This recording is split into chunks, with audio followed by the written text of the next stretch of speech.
बहुत पुराने जमाने की बात है। एक गांव में एक व्यापारी अपनी 3 बेटियों के साथ रहता था। उनमें सबसे छोटी बेटी का नाम ब्यूटी था। वह नेकदिल, खूबसूरत और दूसरों की मदद करने वाली थी। एक दिन व्यापारी सफर पर निकला और ब्यूटी ने सिर्फ एक गुलाब का फूल मांगा। रास्ते में व्यापारी का घोड़ा एक बड़े महल तक जा पहुंचा। वहां बाग में खूबसूरत गुलाब खिले थे। जैसे ही व्यापारी ने एक फूल तोड़ा, अचानक एक खतरनाक दरिंदा सामने आ गया। दरिंदा गुस्से से बोला, यह मेरा बाग है, तुमने मेरा फूल चुरा लिया। अब तुम्हें सजा के तौर पर मरना होगा। व्यापारी कांपते हुए बोला, कृपया मुझे माफ कर दो, मैं अपनी बेटी के लिए यह फूल लाया था। दरिंदा बोला, ठीक है, तो फिर तुम्हारी बेटी को मेरे पास आना होगा, वरना मैं तुम्हें जान से मार दूंगा।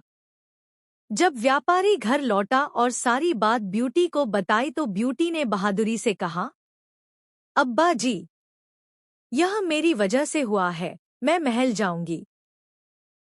महल में ब्यूटी ने दरिंदे को देखा तो पहले डर गई, लेकिन वक्त के साथ उसने जाना कि दरिंदा दिल का बुरा नहीं है। वह दयालु और दूसरों की फिक्र करने वाला था। ब्यूटी ने उसकी दोस्ती कबूल कर ली।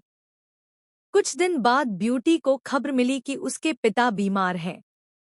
दरिंदे ने इजाजत दी कि वह जाकर अपने पिता से मिल ले, लेकिन शर्त रखी कि वह वापस जरूर आएगी। ब्यूटी ने वादा किया, मगर उसे देर हो गई। जब वह वापस पहुंची तो दरिंदा कमजोरी से जमीन पर गिरा हुआ था। ब्यूटी की आंखों में आंसू आ गए। वह बोली, नहीं, मैं तुम्हें नहीं खोना चाहती। मैं तुम्हें दिल से चाहती हूँ, चाहे तुम जैसे भी हो। जैसे ही ब्यूटी ने यह शब्द कहे, अचानक चारों ओर रोशनी फैल गई और दरिंदा एक खूबसूरत राजकुमार में बदल गया। राजकुमार ने बताया कि उस पर जादू था और केवल सच्चा प्यार ही उस जादू को तोड़ सकता था।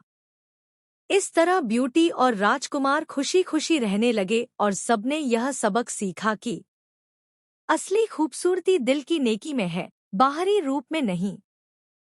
अगर आपको यह कहानी पसंद आई हो तो हमारे चैनल को सब्सक्राइब करें।